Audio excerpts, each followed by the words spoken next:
What's this to the left? Oh my God, what is that? Oh God.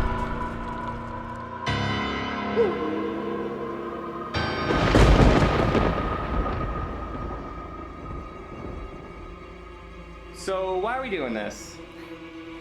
Well, this all started because we wanted to know where the stories come from.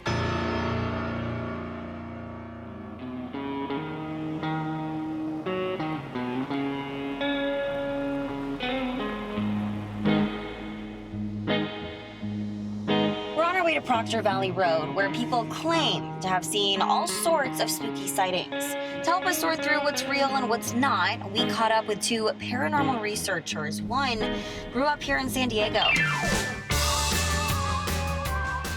There's a lot of fascinating stories out there. Meet Derek Acosta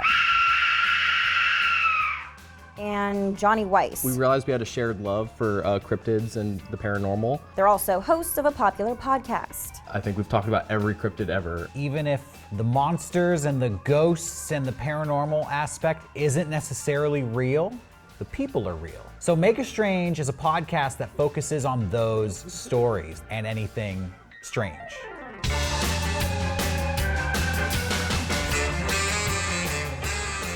We asked them to meet us out on Proctor Valley Road.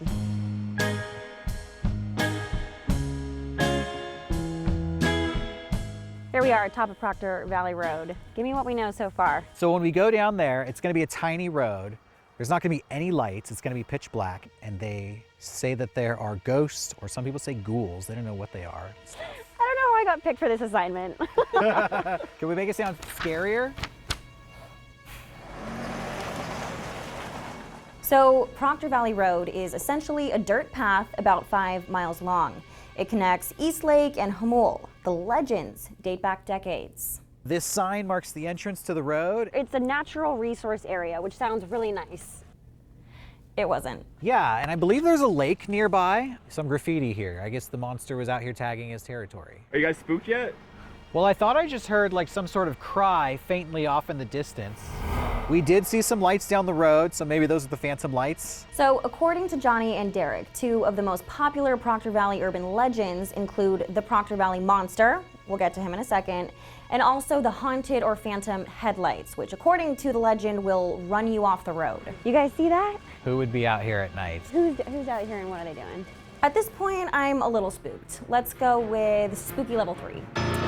But thankfully for us, these bizarre lights turned out to be some nighttime hikers. Oh, it curves. How are you guys holding up? Yeah, we're doing good. The road is smoothed out a little bit here. The next bizarre thing we came across. What's this to the left? Oh my God, what is that? Yeah, what is that? Oh God. This bone dry abandoned boat. Nowhere near water, and we have this. Makes you wonder. Weird boat, spooky level 2. More questions than answers, we keep it moving. All right, so where we're off to next? We're gonna go find that haunted tree. So according to the legend, and every city has this story, some young lovers came down here.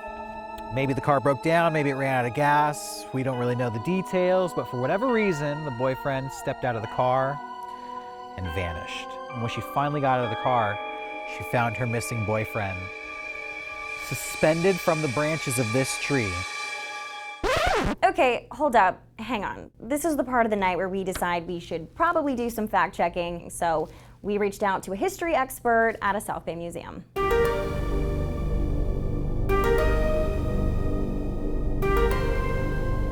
The origin of the Proctor Valley Monster that we know of is around 1947. Wendy Wilson, the executive director of the Bonita Museum and Cultural Center. Tell me about this. This is a footprint. So you can tell from the footprint the size, maybe the size of the monster. She says the whole Proctor Valley Monster urban legend started with 2 middle school boys who lived on dairy farms nearby in the late 1940s. She says they came across a dead calf on the road and started spreading a rumor about a monster. They went back to their middle school and spread the rumor. They went to the Bonita store. They went everywhere. It's almost like these stories have grown from the initial story. And now they encompass bright lights and chupacabras. As far as historical evidence goes for the other Proctor Valley tall tales, I don't have any specific proof that anything else has really happened on this road. It's more of a feeling. When people come in, they'll say they have a feeling when they go on Proctor Valley Road, and it's an eerie feeling. we continue our journey. You can see how this would actually be pretty in the day. This would be a nice spot for a hike. Next, what do you see over there? Oh, keep out. We find this ominous sign full of bullet holes. I think this is a jawbone. Really? Hold on. Oh, shut up. Oh, here's one. No way. My Where? God. Yeah, that's teeth. My question is, who's finding animal skulls and just placing them on the trail? That is the question. It may be the Proctor Valley monster, hopefully. So, what happens next is by far the scariest thing that happens all night. What's happening? We see a pair of headlights coming towards us. It's a white pickup truck that pulls up, stops next to our car. A man gets out, his face is covered, and he has a gun on his hip. So he starts talking to my photographer, Ray, and I'm thinking, this is it. This is how we go. We're done for. We're doing a story about how this goes on. We're both with the news. So. Are you with Border Patrol? Yeah. Don't worry, you're safe. It was Border Patrol.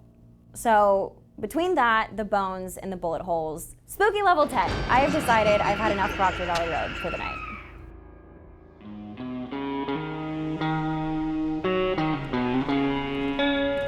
While our Proctor Valley story ends here, the legends, of course, live on.